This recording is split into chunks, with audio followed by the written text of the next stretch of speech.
He went camping on a desolate moor to escape the world.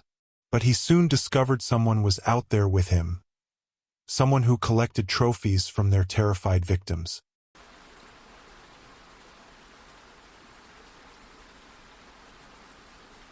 Welcome to Echoed Chronicles. For this tale, we travel to the vast, unforgiving wilderness of Dartmoor, where the silence isn't always empty. The hiss of the arc welder faded, replaced by the ringing in Liam's ears.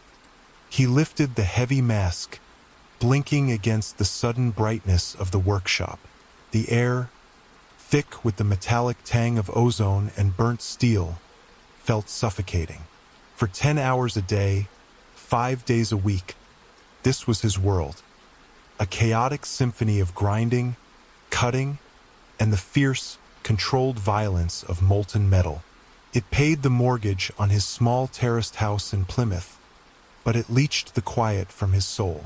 He needed an escape, a real one. That's how he found himself 2 days later, navigating his beat-up Vauxhall Astra up the narrow, winding lanes of Dartmoor. The plan was simple: 3 days of solitude. 3 days of wild camping, of replacing the shriek of metal with the sound of the wind and the rustle of heather. He was heading for the area around Great Lynx Tor, a formidable granite outcrop on the western edge of the national park. The online forums promised dramatic views and a profound sense of isolation. He parked at the Four Winds car park near Marivalli, a small, graveled patch of ground already collecting puddles from a persistent drizzle. There was only one other car, a mud-splattered Land Rover Defender that looked like it belonged to a local farmer. He shouldered his heavy rucksack, the familiar weight a comfort, and locked the Astra. The air was cool and damp, carrying the earthy scent of wet soil and peat. It was the smell of freedom. The first part of the hike was a steady, squelching climb up a track that soon dissolved into a faint path across the open moorland. The landscape was vast and unforgiving, a rolling sea of muted greens and browns under a low, bruised gray sky. Granite tors, like the broken teeth of giants, erupted from the hillsides. Liam felt the tension in his shoulders begin to ease with every step. The constant noise of the city, the relentless pressure of the workshop, it all felt a million miles away. Here, the only sounds were the whisper of the wind through the coarse grass and the distant, mournful cry of a curlew. After an hour of steady walking, he found his spot. It was a patch of relatively flat, dry ground nestled in the lee of a cluster of weathered granite boulders, about half a kilometer from the main tor. It offered shelter from the wind and a degree of privacy, though privacy seemed a redundant concept in this sprawling emptiness. He could see for miles in every direction. There was nothing but the moor, the sky, and the creeping mist that was beginning to swallow the distant hills. He worked with an efficient, practiced rhythm. The small, one-man tent went up quickly, its dark green fabric blending almost perfectly with the landscape.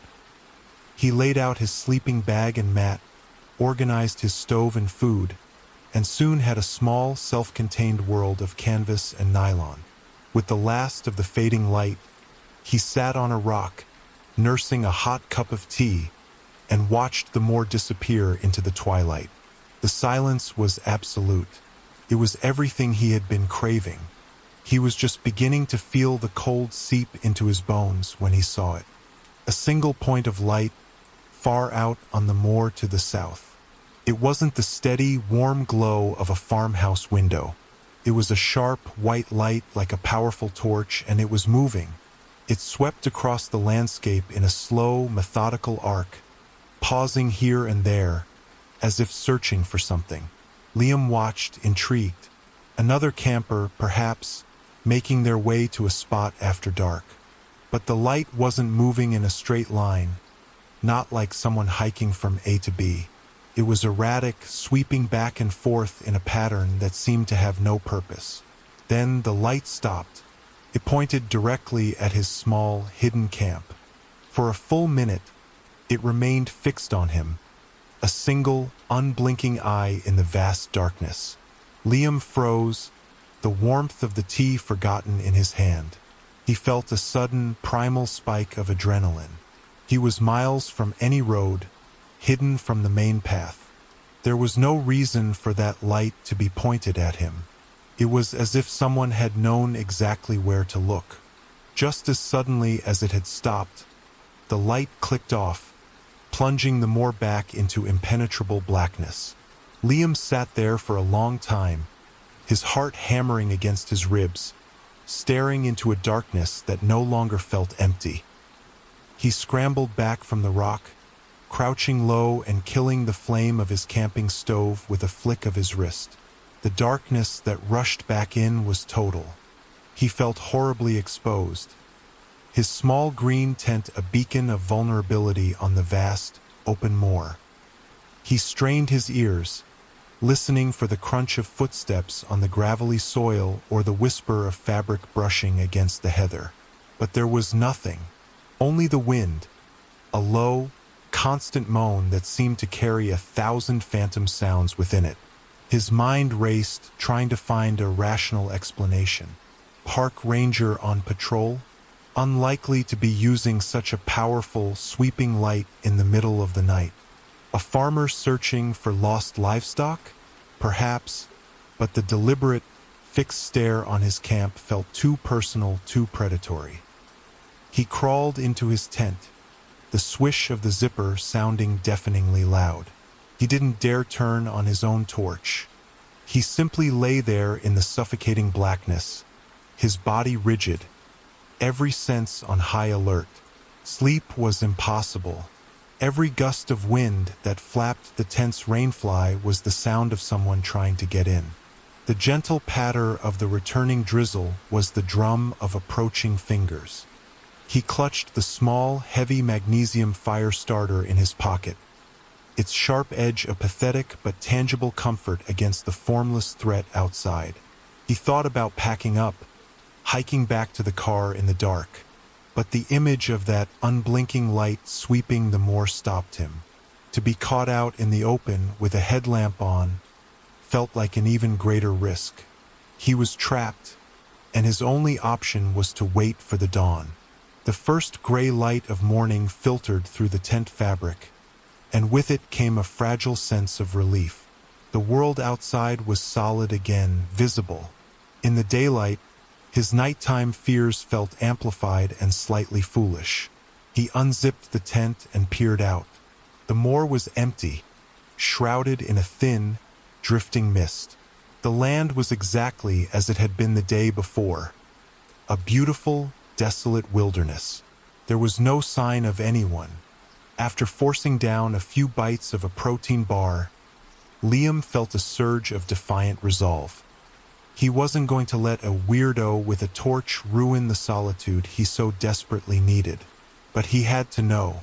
He dug his binoculars out of his rucksack. They were a cheap but effective pair he used for spotting landmarks at a distance. He scrambled up onto the small cluster of boulders that sheltered his tent, the granite cold and damp beneath his hands. From this higher vantage point, he scanned the area to the south where the light had come from. He saw nothing, just rolling hills, patches of gorse, and the dark, wet lines of peat bogs. He swept the binoculars slowly, methodically, across the landscape. Nothing. He was about to give up, to dismiss the whole thing as a paranoid fantasy, when he saw it. It was about 200 yards away, on the crest of a small hillock. A cairn, a small pile of stones, stacked one on top of the other. Cairns were common on Dartmoor, ancient markers used by walkers for navigation. But this one was different. It was small, no more than 5 or 6 stones high, and it looked freshly made. The stones were a lighter gray than the moss and lichen-covered rocks around them, as if they had been recently pulled from the earth. And then he noticed the most chilling detail. The topmost stone was long and flat, and it was deliberately placed to act as a pointer. It was aimed directly, unmistakably, at his campsite. It was a sign, a marker. Someone had stood there in the dark, watching him, and before they left, they had built this silent, unnerving monument. It was a message delivered in stone, one that was both a confirmation of his fears and a threat. It said, "I know where you are." The blood drained from his face. All the rationalizations, all the attempts to dismiss the light as a coincidence, evaporated in the face of this simple, irrefutable evidence. This was not random. It was a deliberate act of intimidation.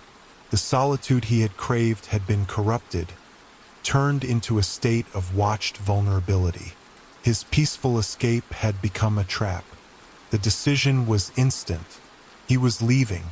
Now, he scrambled back down to his tent, his movements clumsy with haste. There was no methodical neatness now. He shoved his sleeping bag into its compression sack, the material fighting him every step of the way. His stove, cooking pot, and gas canister were crammed into the main compartment of his rucksack. He tore the tent pegs from the soft earth and collapsed the poles, the fiberglass sections clattering against each other in the profound silence. He didn't care about the noise. He didn't care about folding the tent neatly. He just bundled the damp fabric and stuffed it into his pack, the rainfly trailing from the side like a discarded skin. Within 10 minutes, he was ready. He shouldered the lopsided, poorly packed rucksack and took one last look at the small patch of flattened grass where his sanctuary had stood. Then he turned and began the long walk back towards the car park, his eyes constantly scanning the horizon. The moor, which had felt so liberating the day before, now felt like an arena. Every granite boulder was a potential hiding place, every dip in the landscape a possible ambush point. The wind whispered through the heather, and in its soughing, he heard imagined footsteps, always just behind him. He forced himself to walk at a steady, determined pace, not wanting to run and exhaust himself, but the urge to break into a frantic sprint was a physical ache in his legs. He kept his eyes fixed on the faint track ahead, forcing himself not to look over his shoulder every few seconds.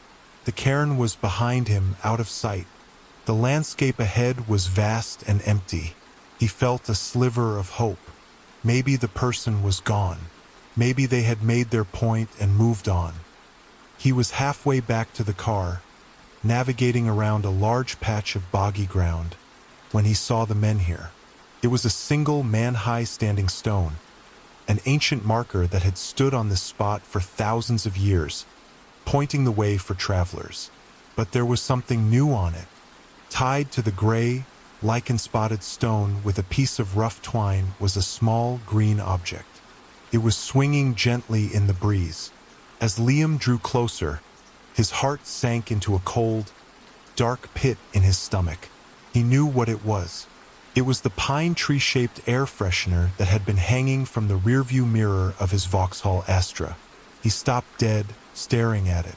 The cheap, pine scent, an odor of petrol stations and stale coffee, reached him on the wind. It was a scent that had no place here, in the wild, clean air of Dartmoor. The implication was staggering, and it hit him with the force of a physical blow. This person hadn't just spotted his tent from a distance. They had been to his car. They had stood right beside it, in the remote car park miles away. They had looked inside, and they had taken this small, insignificant object as a trophy. This wasn't just a random encounter with a strange camper. This was something else entirely. This person knew what car he drove. They had been steps ahead of him from the very beginning. The safe endpoint he was desperately trying to reach, his car, was no longer safe.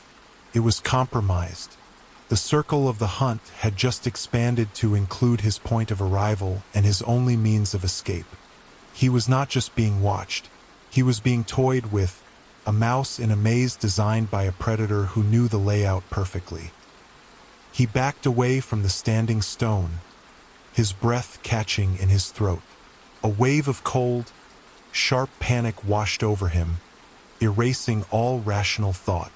This was a calculated game, and he was the unwilling pawn.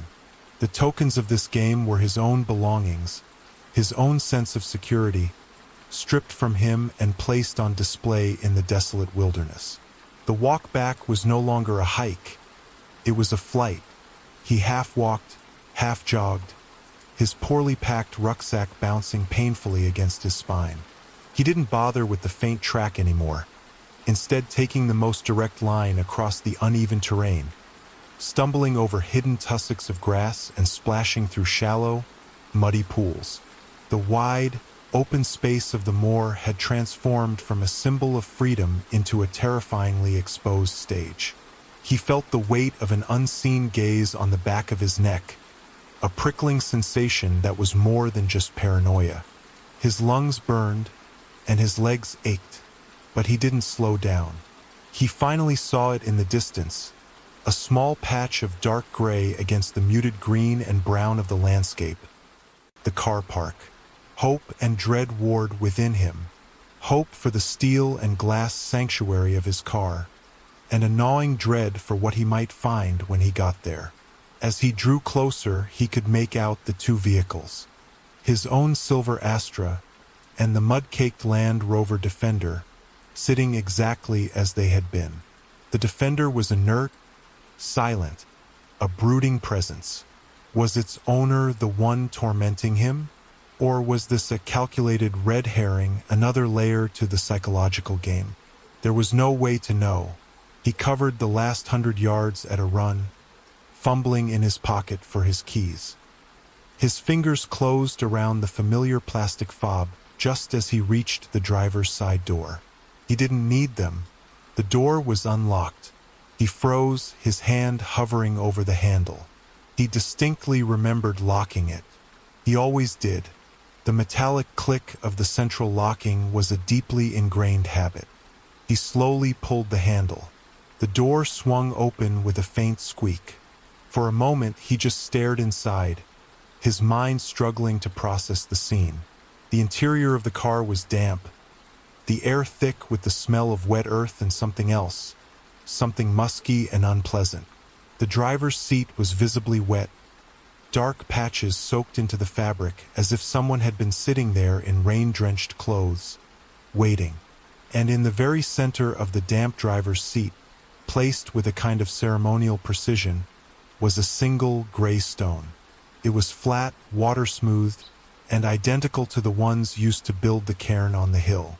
It was a calling card, a final, silent, terrifying message that confirmed the link between the watcher on the moor and the violation of his car.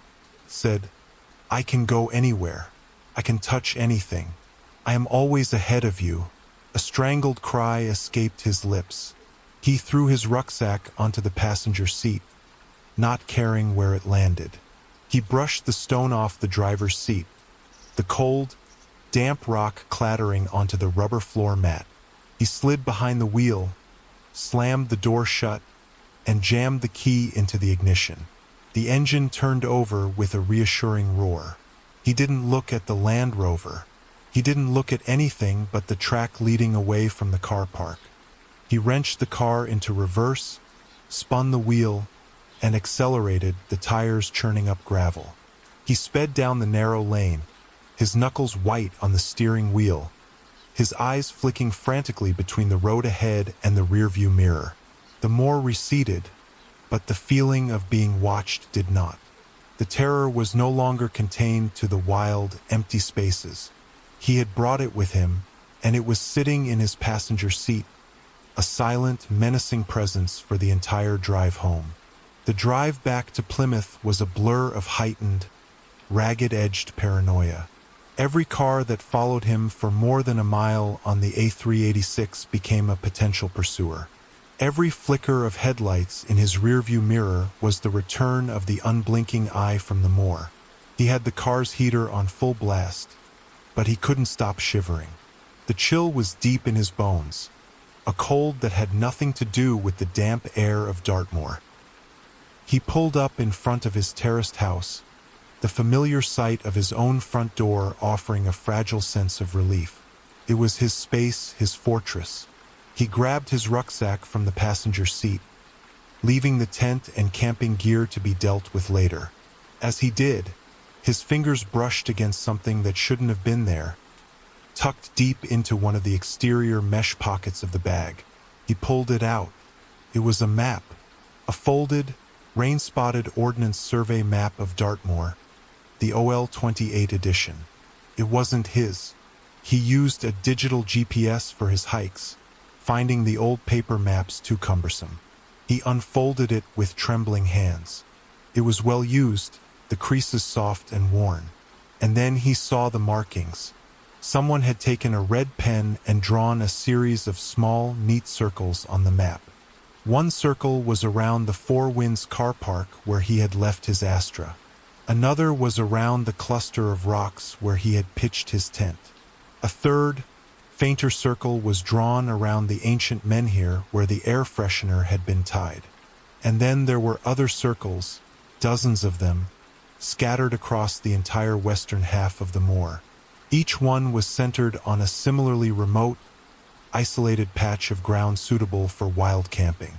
It was a catalog of hunting grounds, but it was the last marking that made his blood run cold.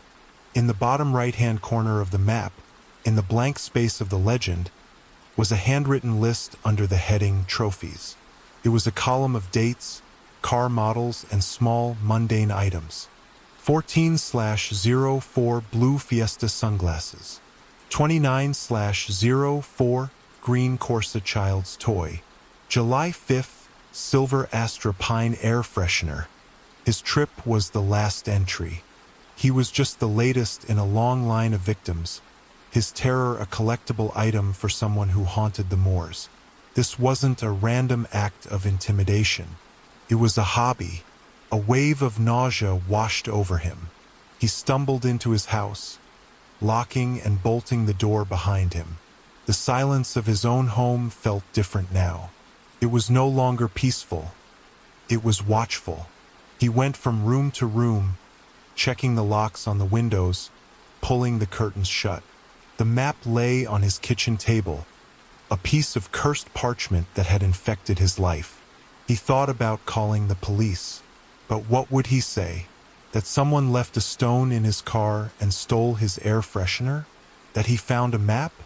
They would think he was a paranoid hiker spooked by the moor's infamous atmosphere. There was no real crime, no physical violence. It was the perfect psychological assault, leaving no evidence that the law would take seriously, only a profound and lasting sense of violation. That night, he didn't sleep. He sat in his living room in the dark, staring at the drawn curtains, listening to the familiar city sounds of passing cars and distant sirens. But in the quiet moments between the noises, he could still hear the wind whispering through the heather.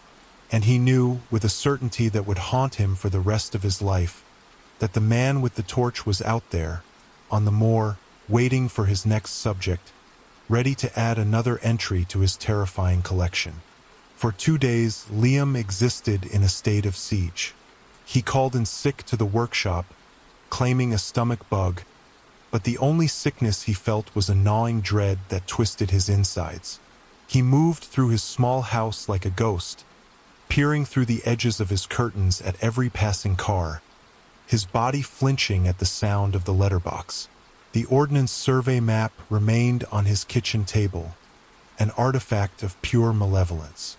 He'd read the list of trophies 100 times, the mundane items, sunglasses, a child's toy, his own air freshener, becoming imbued with an unspeakable horror. He was part of a collection. His fear was an exhibit. The thought of returning to the open moors was impossible, but even the perceived safety of the city had been breached. The predator wasn't tied to the landscape. He had invaded Liam's car, his personal space, his mind. He was everywhere. On the third morning, after another sleepless night spent listening to the house settle, Liam knew he couldn't live like this. The fear was a poison, and if he didn't get it out, it would consume him. He had to tell someone, even if they didn't believe him. He carefully placed the map, the gray stone from his driver's seat, and the recovered pine tree air freshener into a carrier bag and walked to the police station at Charles Cross. The woman behind the glass partition listened with a placid, non-committal expression as he recounted his story. He felt foolish, his voice trembling, the narrative sounding like the ravings of a madman. A weird light, a pile of rocks, a stolen air freshener. It was nothing. He was shown to a small, sterile interview room. A few minutes later, a police constable entered. He was older than Liam had expected, with tired eyes and a patient demeanor. Liam told the story again, his voice gaining a small measure of confidence as he laid out the sequence of events. He finished by sliding the contents of the bag across the table. The stone, the air freshener, and finally the map. The constable, Sergeant Miller, picked up the map and unfolded it, his eyes scanning the red circles. He spent a long time looking at the list of trophies in the corner. He traced the dates with a thick finger, his brow furrowed in concentration. The silence in the room stretched on. Liam braced himself for dismissal, for a patronizing speech about the spooky nature of the moors. "The green Corsa," Miller said, his voice a low rumble. "I remember that. Family on holiday from Birmingham. Reported the car stolen.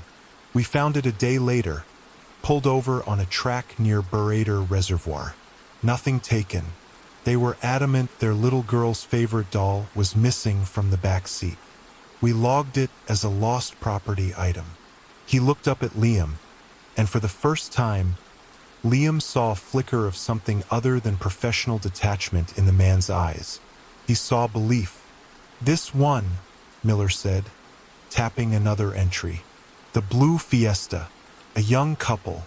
They reported being harassed by someone with a powerful torch while they were camping. Said all their food had been thrown out of their tent, and a new pair of expensive sunglasses was gone. They were terrified. We put it down to local kids." Miller leaned back in his chair, his gaze fixed on the map. "You did the right thing coming to us, Mr. Henderson. A single report is an anecdote. 2 is a coincidence. This," he said, holding up the map, "this is a pattern, and a very disturbing one at that." Liam left the station without the map, without the stone, without the air freshener. He walked home through the bustling city streets feeling strangely numb. He had been heard. He was not crazy. The validation was a small comfort, but it was dwarfed by the confirmation of a much larger, colder reality. This was real. A week passed. The acute paranoia began to fade, replaced by a dull, constant hum of anxiety. He went back to work, the roar of the grinders and welders a welcome distraction. He was just finishing a shift when his phone buzzed. It was Sergeant Miller. "Liam," the officer said, his voice grim, "we've been cross-referencing the entries on that map with our incident logs and with reports from other counties. Most of them line up with low-level reports just like yours. Things we dismissed at the time. Criminal damage, petty theft, public nuisance." There was a pause. But the first entry on the list, the one from 18 months ago, white transit compass, that matches the vehicle of a man named David Sanderson. He went hiking on the North Moor. His van was found at the Oakhampton Camp car park. He was never seen again. Liam stood frozen in the noisy workshop, the sounds of the machinery fading into a distant roar. "We don't know if it's connected," Miller continued, his voice softer now, "but we have opened a major incident inquiry. Your report, that map, it's the foundation of all of it. I can't say more right now, but I wanted to thank you." Liam hung up the phone. It was over. He was safe. But as he looked out at the darkening city, he knew he would never truly feel safe again. The world he had known, a world of simple cause and effect, had been torn away. He now knew that in the quiet, lonely places, under the vast, indifferent sky, monsters existed.